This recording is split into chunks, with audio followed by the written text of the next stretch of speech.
सहनाववतु सहनौ भुनक्तु सह वीर्यं करवावहै तेजस्विनावधीतमस्तु मा विद्विषावहै। ॐ शान्ति शान्ति शान्तिः। ॐ श्री गणेशाय नमः। ॐ श्री सरस्वत्यै नमः। ॐ श्री गुरुभ्यो नमः। सदाशिवसमारम्भां शङ्कराचार्यमध्यमाम् अस्मदाचार्यपर्यन्तां वन्दे गुरुपरम्परां। श्रुतिस्मृतिपुराणानाम् आलयं करुणालयं नमामि भगवत्पाद शङ्करं लोकशङ्करं। समस्तजनकल्याणे निरतं करुणामयं नमामि चिन्मयं देवं सद्गुरुं ब्रह्मविद्वरं। मूकं करोति वाचालं पङ्गुं लङ्घयते गिरिं यत्कृपातमहं वन्दे परमानन्दमाधवं परमानन्दमाधवम्। सर्ववेदान्तसिद्धान्त गोचरं तमगोचरं गोविन्दं परमानन्दं सद्गुरुं प्रणतोऽस्म्यहम्।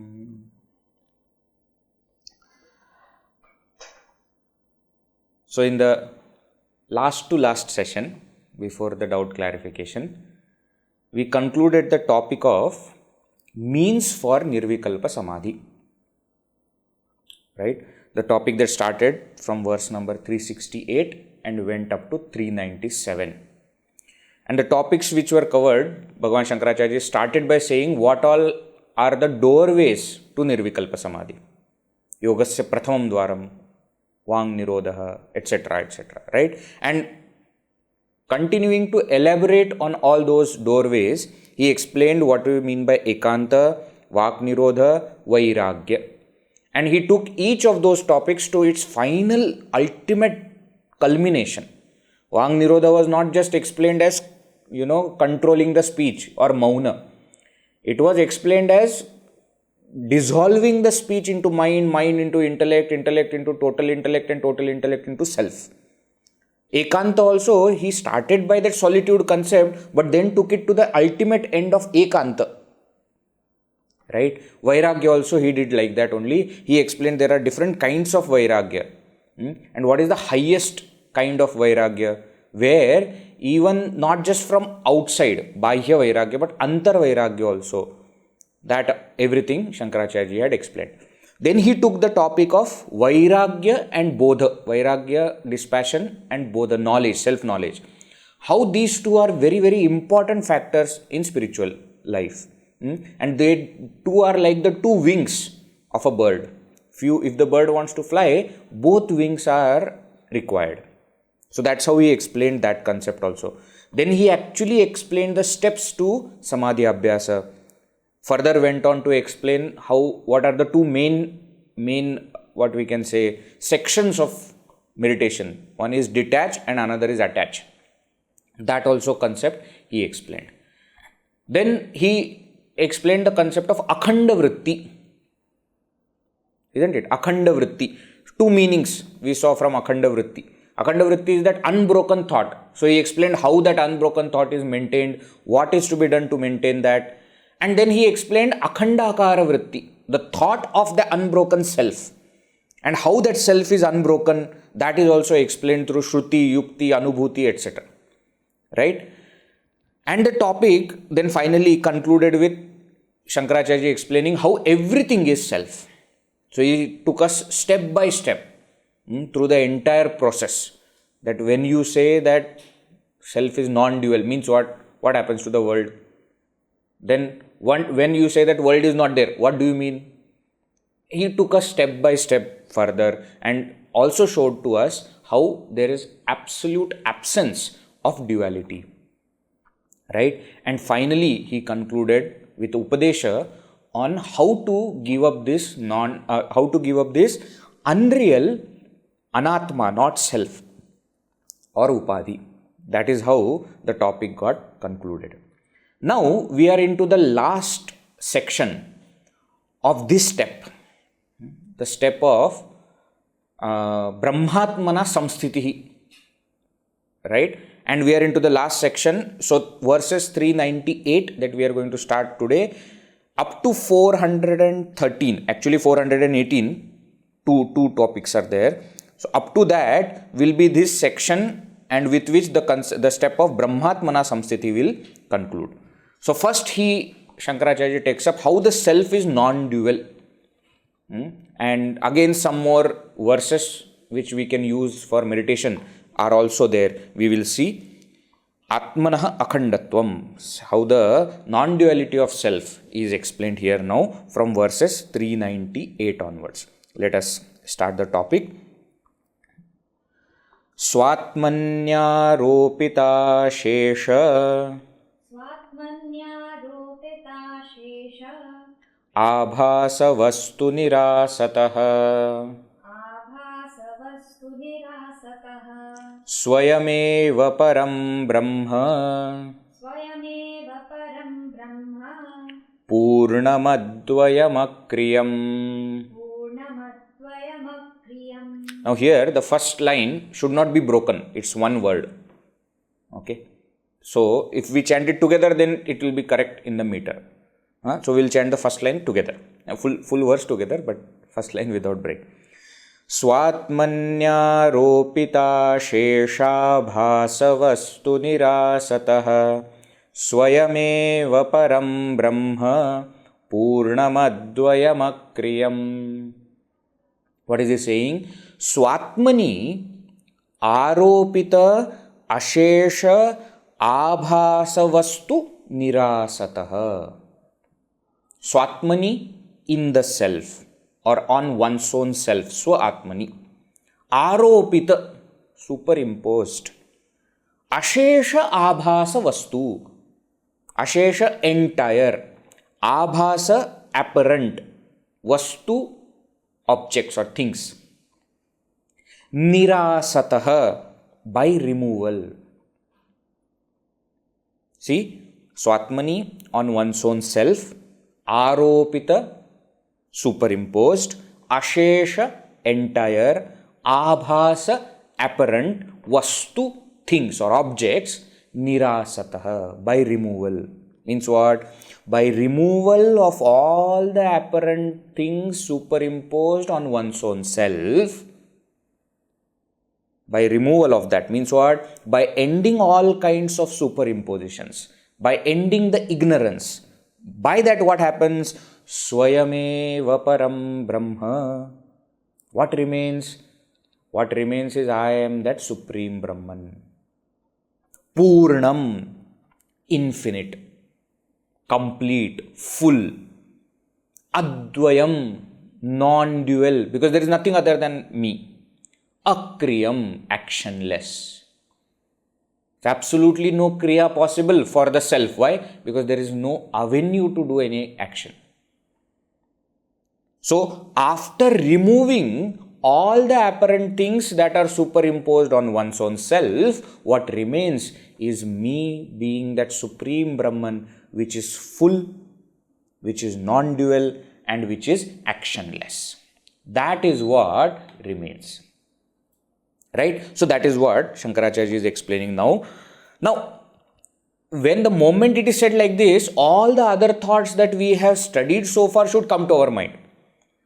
That the self, even when the apparent superimposition exists, is non-dual only, is pūrṇa only.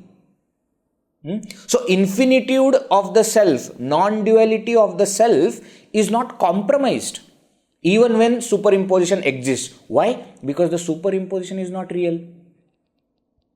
When we are looking at rope, not as rope but as snake, do you think that the rope has become smaller? No. Rope still remains what rope is. We are looking at it as a snake, but rope remains what rope is. In the same way, when it is said that by removal of superimposition, what happens? By the removal of superimposition, we only realize the nature. The nature was same even when superimposition existed. and the nature remains same even when that superimposition is removed. So self is non-dual. When will we experience this? When the so-called apparent duality will be removed. Then the non-duality of the self will be realized. Are you getting the point? So that is what he says. Now, same point he explains in a different way. Let us see the next verse. Verse number 399. Samāhitāyāṃ sati cittavṛttau parātmani brahmaṇi nirvikalpe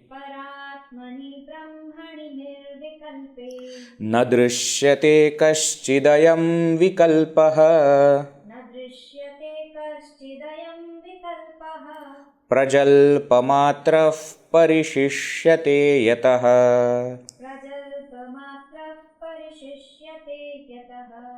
Samāhitāyāṃ sati cittavṛttau parātmani brahmaṇi nirvikalpe na dṛśyate kaścidayaṃ vikalpaḥ prajalpamātraḥ pariśiṣyate yataḥ.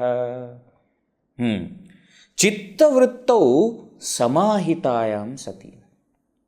Cittavṛttau samāhitāyāṃ sati. Sati saptavi prayoga. When cittavritti, the thought of the mind, is samāhita. Samāhita, united. Samāhita means united. When the thought of the mind is united, united with what? United in what? Parātmani brahmaṇi nirvikalpe. In that paraatma, in that supreme self, brahmaṇi, in that brahman, nirvikalpe, in that which is without any vikalpa. Okay. Now, the word vikalpa, keep it as vikalpa. Let us understand it little bit further. In the next line, it will be explained.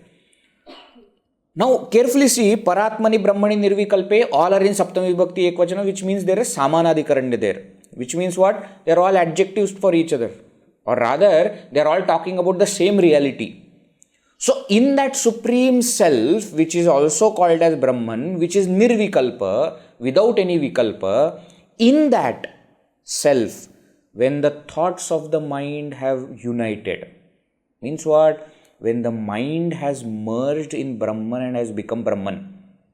Means what? When the duality no more exists. Why? Because duality exists in the frame of mind.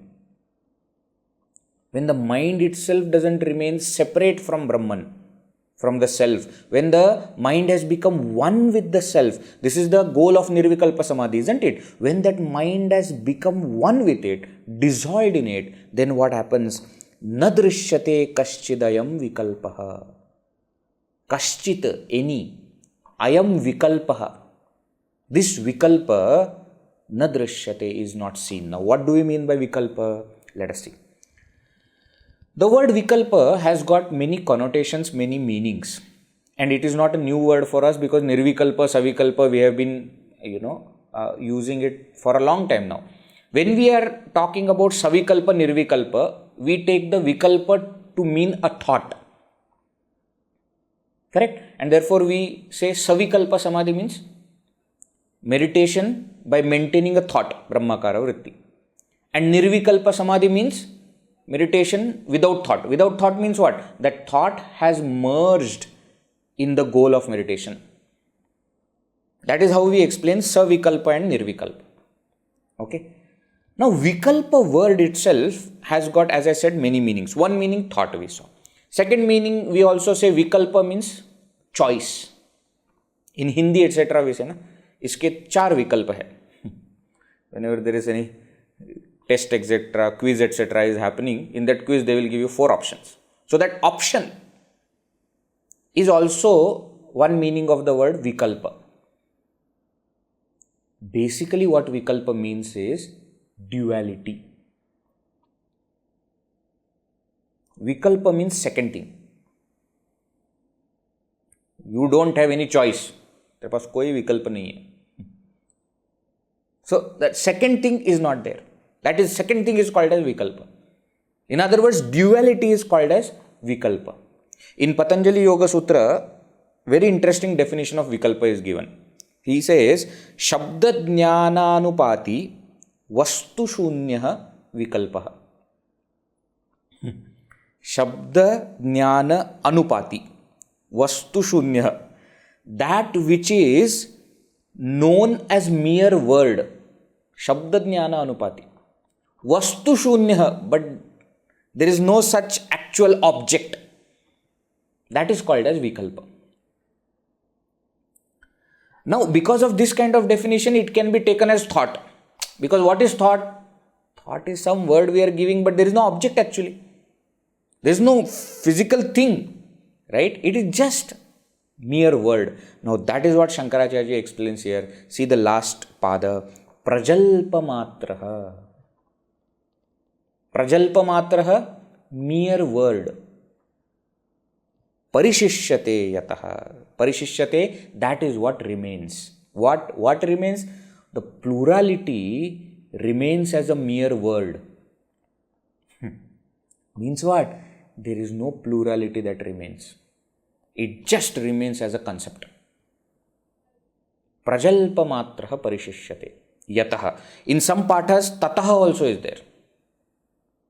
Prajalpamātraḥ pariśiṣyate tataḥ. Tataḥ means thereafter. Yataḥ means since. Both are okay. What is the meaning here? When that cittavṛtti is united in that supreme Brahman, the self, the nirvikalpe. Nirvikalpe is that which is without any duality, without any thought modification. Then what happens? No duality is seen. Na dṛśyate kaścidayaṃ vikalpaḥ. Prajalpamātraḥ pariśiṣyate yataḥ. What remains, the duality that remains is a mere word duality that remains. Okay? Interesting.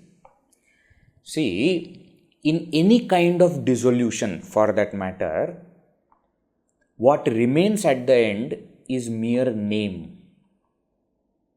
I am referring to Prashnopanishad. Shodashakala Purusha is explained in Prashnopanishad. The self with 16 facets. Earlier also this concept we had seen in Vivekachoodamani also, where the Jnani Purusha was said to be the realized person when gives up the body. They say that 15 kalas out of 16 kalas, they merge into the world. They are gone. So the gross body merges with the gross world. Subtle body merges with the subtle world. Causal body is not there because ignorance is destroyed. So if you are saying 15 out of 16 are gone, what is that one that remains? That one kala that remains is the last kala, which is nama. Name of that jnani remains. Bhagavan Shri Adi Shankaracharya, name is there. What happened to his body? Body merged with the Panchamahabhutas, gross. What happened to his subtle body? Subtle body merged with the subtle elements. Gone. Why? Jnani. What remained? Name. Now imagine if it is true for Jnani, then here what is happening? The entire world of duality which exists in the mind, that mind is now merged in the Brahman. What will remain? Nothing will remain. Now, to say that nothing remains, another way of saying it is what? What remains is mere word. Means what? Nothing actually remains. Prajalpamātraḥ pariśiṣyate. Mere talk remains. Means what?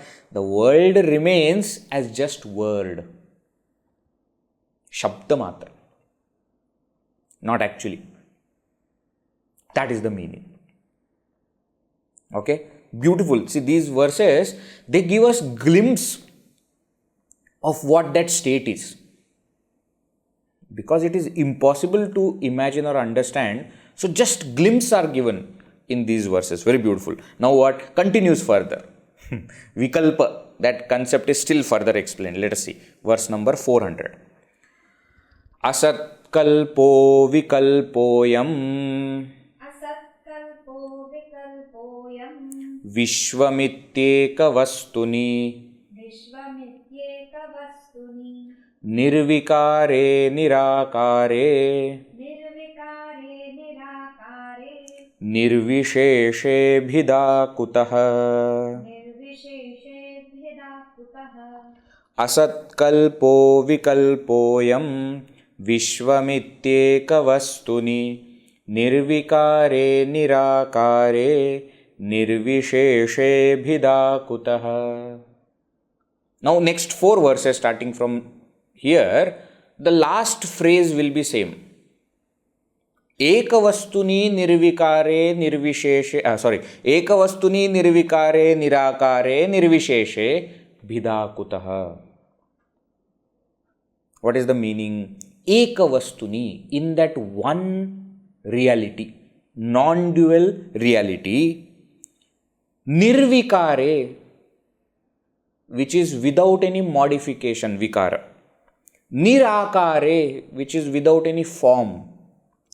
Nirviśeṣe, which is without any specification, any distinction, which is absolute.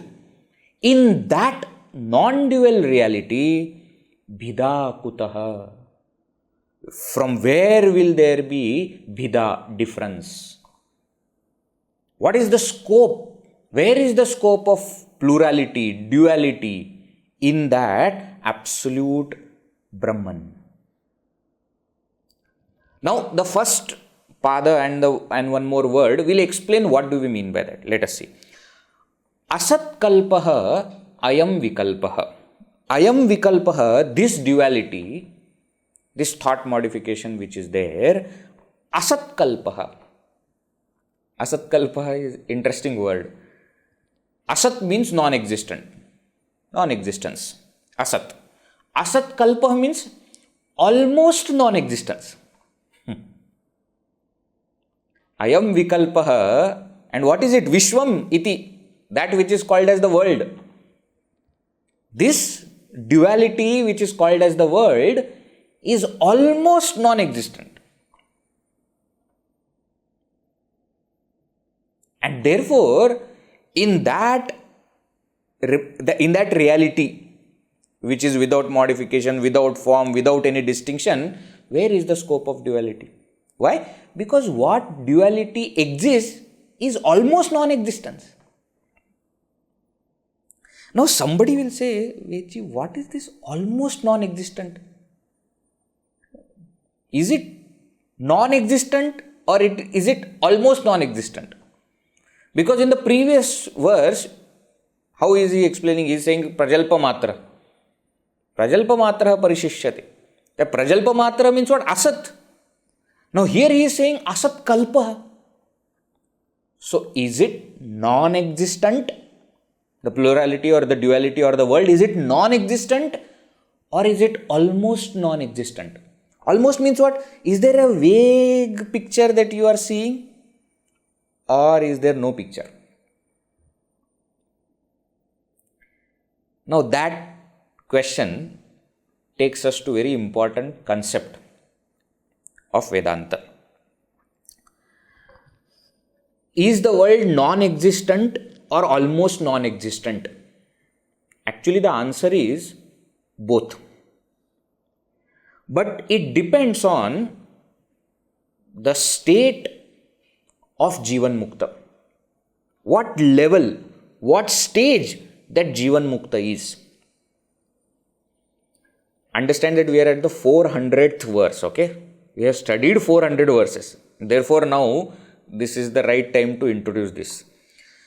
The concept that we will be seeing today is called Saptabhumika. Saptabhumika. 7 stages of spiritual life or spiritual progress. 7 stages. This concept is explained in a very famous text called Yoga Vasishtha. Yoga Vasishtha is a beautiful Vedantic treatise composed by Valmiki ji, and it is actually a dialogue between Sri Rama and Vasishtha Rishi. So Valmiki ji, who has written Ramayana, has also written this Vedantic text, which is having almost same number of verses as Ramayana. They say 24,000 verses are there in Yoga Vasishtha, and that's what 24,000 verses we have in Ramayana also. And very interesting, that entire scenario is that Sri Rama, after learning Vedantic knowledge from his guru Vasishtha Rishi, who is also the main priest of the entire Surya Vamsha, he goes in a kind of spiritual depression. What do you mean spiritual depression? Means he doesn't want to do anything. He says, now I just want to revel in this self-knowledge. I don't want to work. So from Viśvamitra Rishi also he has learnt, and so many rishis he has learnt. So he goes into this kind of phase where he doesn't want to come out of his palace or come out of his room, just wants to revel in Brahman. So Vasishtha Rishi goes and talks to Bhagavan Sri Rama, and similar to what we see in Bhagavad Gita also, Sri Krishna explaining to Arjuna how action is still important even for a jnani and what you should do, etc., etc. If not for yourself, as avatar karya you must do. All these kind of things he tells. And while the discussion and this thing is happening, the entire beautiful text, comes out. Yoga Vasishtha is considered to be one of the Praudha Granthas, one of the top texts for Vedanta. And in that, this concept of Sapta Bhumika, 7 stages, is there. So there are 7 stages of spiritual progress. First stage is called as Shubhecha. Shubhecha. Hindi we say, Janmadin ki Shubhecha. That's Shubhecha. What is Shubhecha? Shubha Ichha. Shubha Ichha, auspicious desire. Auspicious desire. We'll first take all the 7 names, and then we'll come to each stage and understand what exactly is that. So first is called Shubhecha. Second is called Vicharana. Vicharana. Vicharana is what? Enquiry, thinking. Vicharana. Third is called Tanumanasa. Tanumanasa. Tanu means thin. Manasa means mind. So Tanumanasa means thinning of the mind. Means what? We are making mind more and more focused, single pointed. Tanumanasa. Fourth stage is called as Sattvapatti. Sattvapatti. Sattva, purity or knowledge. Sattva also is jnana, no? So sattva, apatti. Apatti means attainment. So attainment of purity or attainment of that self-knowledge. Sattvapatti. Fifth stage is called as asamsakti. Asamsakti. Sakti, attachment. Samsakti, total attachment. Asamsakti, total detachment. Absolute detachment. Asamsakti. Sixth stage is called as Padartha Abhavana. One word. Padartha Bhavana. Padartha Abhavana. Means what? Unavailability of Padartha objects. Unavailability of objects. Padartha Abhavana. And last stage is called as Turiyaga. Turiyaga. Turiyaga literally means the 4th state. Turiya Avastha. That is called as Turiyaga. Means the final, ultimate non-duality. Turiyaga. So these are the 7 stages. Sapta bhumika they are called. Bhumika stages. Shubhecha, vicharana, tanumanasa, sattvapatti, asamsakti, padartha bhavana, turyaga.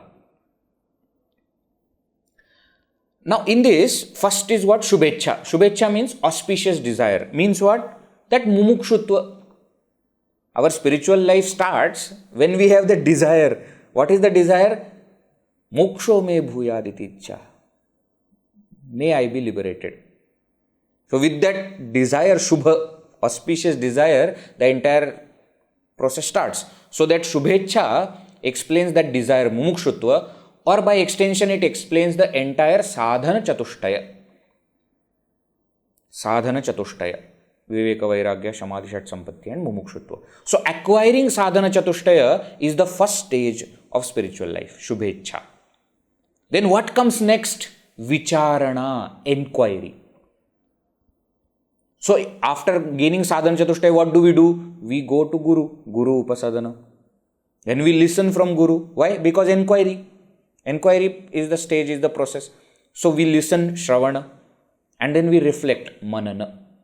So the steps of Guru upasadana, shravana and manana are explained as the second stage called vicharana. Vicharana. Third stage is tanumanasa, thinning of the mind, which explains nididhyasana or savikalpa samadhi. That is the stage of nididhyasana or savikalpa samadhi. Now somebody who is paying close attention to the entire thing will say, Vedji, after nididhyasana or savikalpa samadhi, there is only one thing remaining. Nirvikalpa samadhi.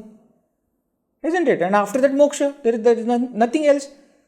Now, interestingly, we will see here that out of 7 stages, only 3 are over. Why? Because the next 4 stages are of a Jivan Mukta. Sattvapatti is the attainment of self-knowledge or attainment of that purity. Sattva. So this is what nirvikalpa samadhi or what we call as tattvajnana. Tattvajnana.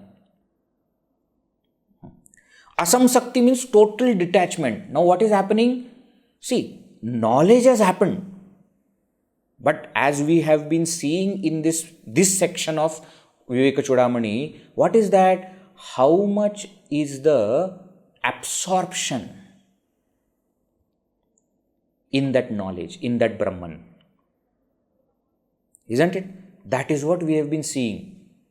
Now that absorption or that establishing in the reality is what is the next 3 steps.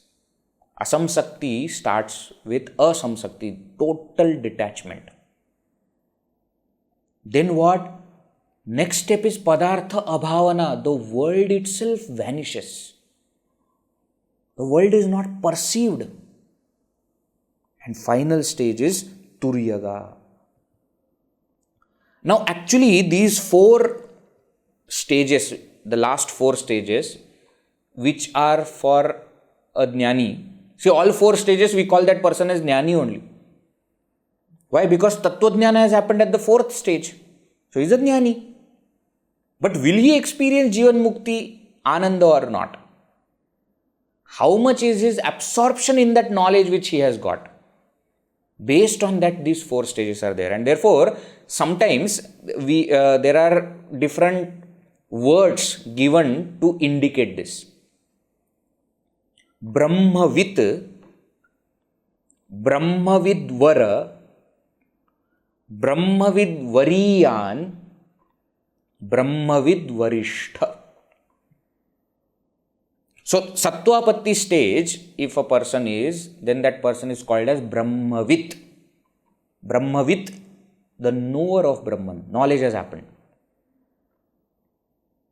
Then, little higher, Brahmavidvara. Brahmavidvara. This is for state of asamsakti.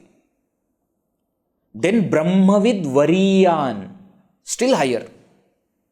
See, when we are saying still higher means what? The absorption is more in that knowledge, in that Brahman.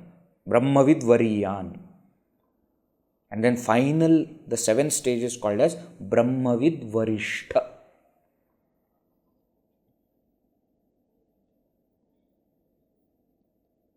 Okay. Now, with respect to nirvikalpa samadhi also, these four stages are interestingly explained. See, first stage, Shubhecha is what? Sadhana Chatushtaya.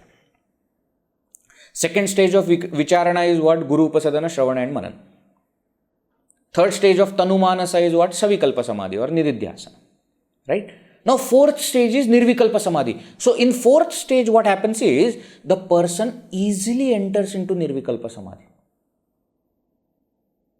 Nirvikalpa Samadhi is effortlessness, isn't it? So, that person easily enters into it. In the fifth stage, Asamsakti, the person enters into Nirvikalpa Samadhi and comes out of Nirvikalpa Samadhi on one's own. So he goes into the state of Samadhi and comes out also on his own or on her own. In the sixth stage of Padartha Bhavana, there is absolutely absence of duality, and therefore the person enters into Nirvikalpa Samadhi but doesn't come out. So somebody else has to wake that person up from Samadhi. Bring that person back into the world. By himself or herself, the person will not come out in the sixth stage. Whereas in the seventh stage, even an outer person cannot do anything. He is completely immersed in that state of Samadhi. It doesn't come out at all in the last stage of Turiyaga.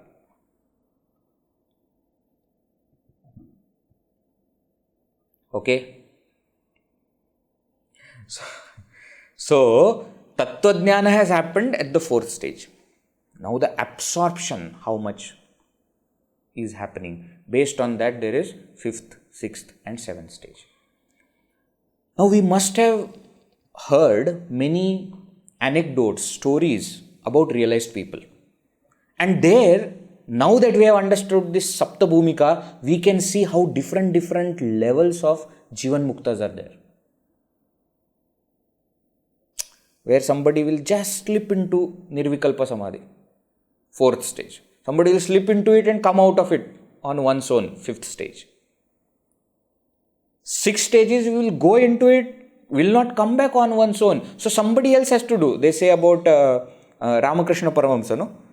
That when he will just suddenly while talking, he will go into that stage of Samadhi. And his students, etc., disciples, etc., they will put that, what is that sweet? Rasgulla. He was from Bengal, no? So that Rasgulla, they will put in his mouth to bring him out of Samadhi. They will force. And then final stage of Turiyaga, where the person does not come out of Samadhi at all. Now one can say that this final stage you can say as death. But that person, the body may not be dead.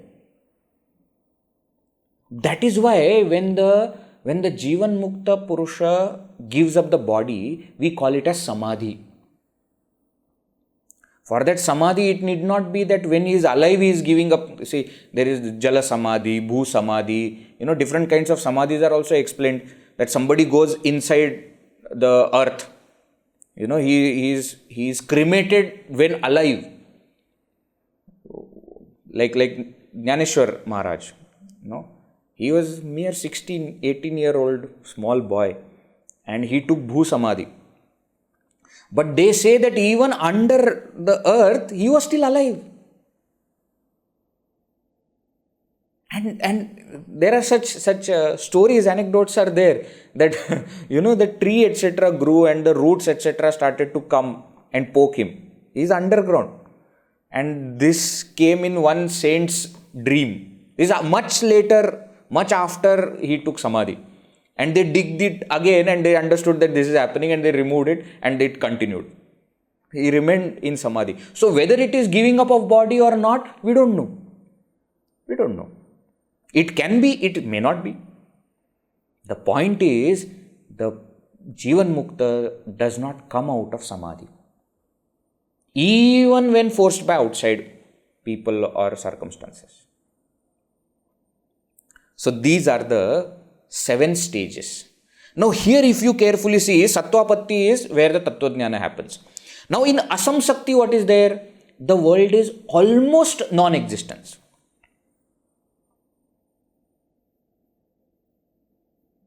Isn't it? Or you can say it is, you see, Asamsakti, no? You are not attached. Means it is there, but you are not attached. So generally how they explain is how world appears for these 4 stages. So for a Jivan Mukta, for a Jnani which is Tattvajnana, 4th stage, no? For a Sattvapatti stage, the world appears like a dream, Swapnavat. The world appears like a dream for that person. For a person in the 5th stage of Asamsakti, the world appears like deep sleep. Deep sleep, Sushuptivat. Means what? See, when we go to deep sleep, world exists, but we don't know. We are detached. In the same way for this person, world is there, but he is totally detached. He has no perception of it. The 6th stage of Padartha Abhavana is called as Gadha Sushuptivat. Extremely deep sleep, or what is explained in this verse, 400 verse, as asatkalpo, almost non-existent. Almost non-existent. And then in final stage, what is it? Asat or vikalpa. Vikalpa means it is not there.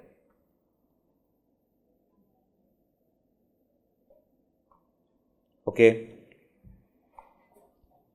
Understanding this point now? So, beautiful concept of Saptabhumikas is there. Sometimes when we are studying some other texts, we can see how it is explained. I'll just give you an example. 6th chapter of Bhagavad Gita, when we are studying, at the end of the chapter, towards the end of the chapter, Bhagavan is speaking about Yoga Bhrashta. Based on Arjuna's questions, we can see which stage that person must be, to have that Yoga Bhrashta condition happening. Okay. So like that, when we are studying other texts also, this can be useful. But please remember, from 4th step onwards, that person is Jnani. Okay. Jnana has happened at the 4th stage itself. Now the absorption in that knowledge is happening. Absorption in Brahman is happening. More and more and more. Right? Alright. Now what? Let us continue what we have been seeing. 400th verse, nirviśeṣe, nirvikāre, nirākāre, nirviśeṣe, bhidā, kutaḥ. That topic continues. Okay? Keep this Saptabhumika in mind. We may just refer to it as 5th stage. Jivan Mukta, the Jnani, 6th stage of Jnani, 7th stage of Jnani, like that we may refer. So, Shubhecha, Vicharana, Tanumanasa, Sattvapatti, Asamsakti, Padartha Bhavana, and Turiyaga.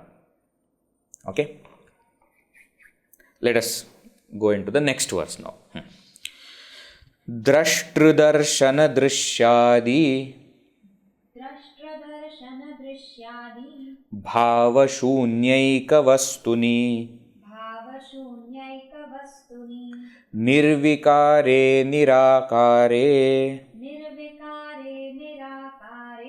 nirviśeṣe bhidā kutaḥ draṣṭudarśanadṛśyādibhāvaśūnyaikavastuni nirvikāre nirākāre nirviśeṣe bhidā kutaḥ. Here also the first and second pada are connected. draṣṭudarśanadṛśyādibhāvaśūnyaikavastuni. Full line is one word. What is it saying? Draṣṭru. Draṣṭru means seer. Draṣṭa. Pratipadika is draṣṭru. Darshana, seeing. Seeing. Dṛśya, seen. So the seer, seeing and seen. What is this called in Vedanta? Triputi. Good. Some of you are answering. Very good. So draṣṭru, seer, darshana, seeing, dṛśya, seen, adi, etc. So such more triputis are also there. The hearer, hearing and heard object. Smeller, smelling, smelt object. Like that, adi bhava, these kinds of concepts, shunya, are not there. Devoid of such concepts, ekavastuni, in that one reality where all such concepts of triputis are not there.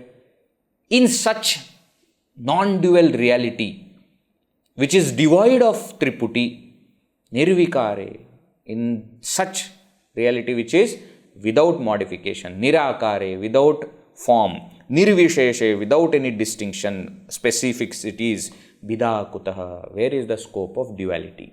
Means what? The supreme reality which is devoid of any triputi can have no concept of duality. Why? Because triputi is one of the signs of duality. Duality exists in triputi only. The subject, the object and the connection. When that triputi itself is not there, where is the scope of duality? Right? Continues. These verses are just different ways of explaining the same point. Verse number 402. Let us read. Kalpārṇava ivatyanta paripūrṇaikavastuni nirvikāre nirākāre nirviśeṣe bhidā kutaḥ kalpārṇava ivatyanta paripūrṇaikavastuni nirvikāre nirākāre nirviśeṣe bhidā kutaḥ. Again here also, atyanta paripūrṇa ekavastuni. One word. What is he saying? Kalpārṇava iva. Arṇava means ocean. Kalpārṇava means at the end of kalpa, at the end of creation. Means what? At the time of dissolution, how one ocean remains. What is it called in Western concept? Apocalypse, something like this, no? Where the whole world is going to get destroyed. Means what? One water alone will remain. In our concept, we say karana jala. Karana jala is what? The gross world and the subtle world has merged into that causal world. That causal water alone remains. Kalpārṇava iva. Like that. Like that, when the whole world has merged and the ocean alone remains, in the same way, atyanta paripūrṇa, atyanta extremely, perfectly, paripūrṇa, completely filled, completely full, ekavastuni, in that one reality which is atyanta paripūrṇa, which is absolutely infinite. In such non-dual reality, which is extremely one. Extremely one means what? Extremely full, extremely complete, extremely infinite. Means what? How at the end of the kalpa there is no distinguishing factor, there is water alone is. Like that, this reality alone is.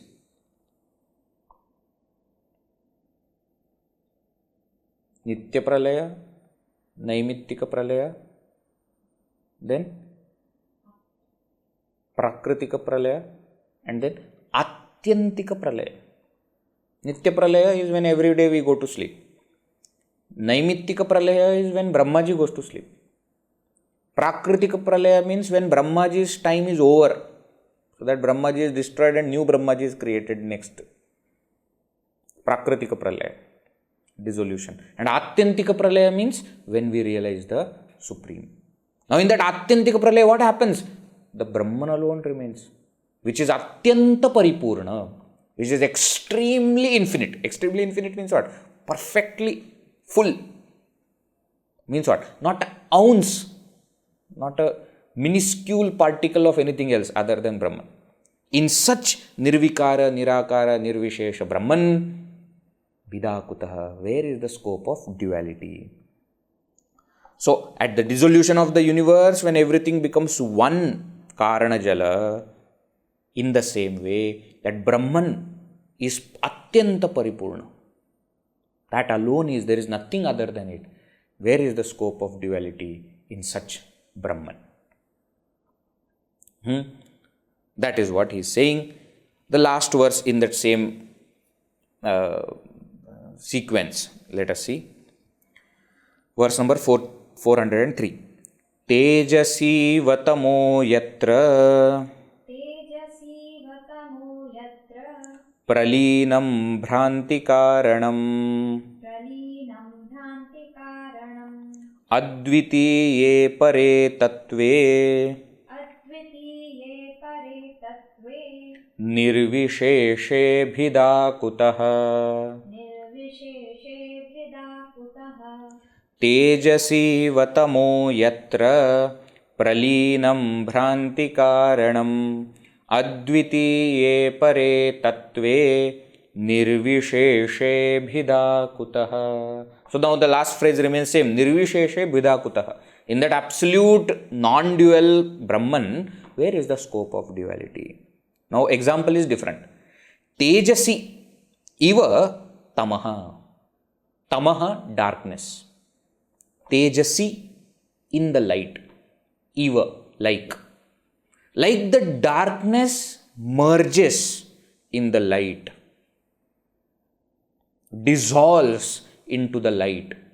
Yatra, where in that Brahman, Bhrantikaranam pralinam. Yatra Bhrantikaranam pralinam.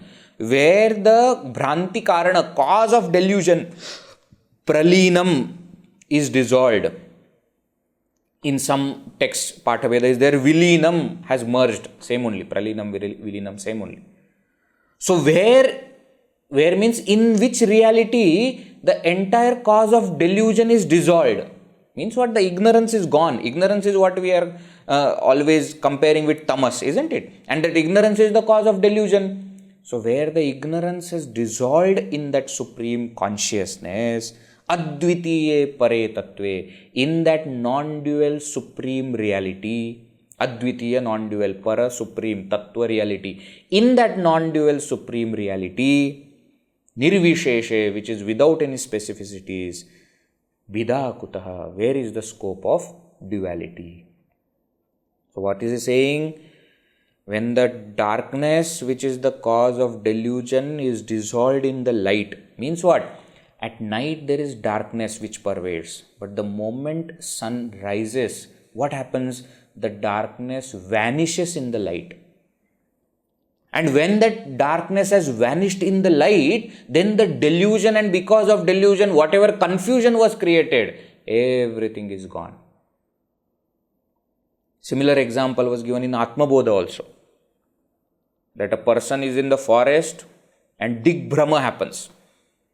Confusion about directions. Why? Because there is no sun. And therefore he is not able to understand north, where is north, where is south, where is east, west. And then he is roaming here and there and getting, falling in that forest, and thorns are there and animals are there. But the moment sun rises, then what? Everything. Darkness is also gone. Brahma, the confusion about direction is also gone. And the person finds way out of the forest.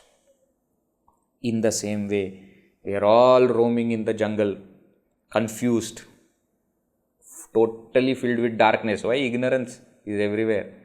When we are falling, we are getting hit by the stone. Thorns are there, animals are there, dangerous animals are there. And in this whole confusion, the sun rises, the Guru comes, and the light that comes out of that, then what happens? Then the entire ignorance, confusion, delusion, everything is gone. We find the path, we come out of the forest, and we become happy. Right? So, tejasi tamaha iva. Just as the darkness vanishes in the light, in the same way, ignorance has vanished in this consciousness. Now what remains? Consciousness alone remains.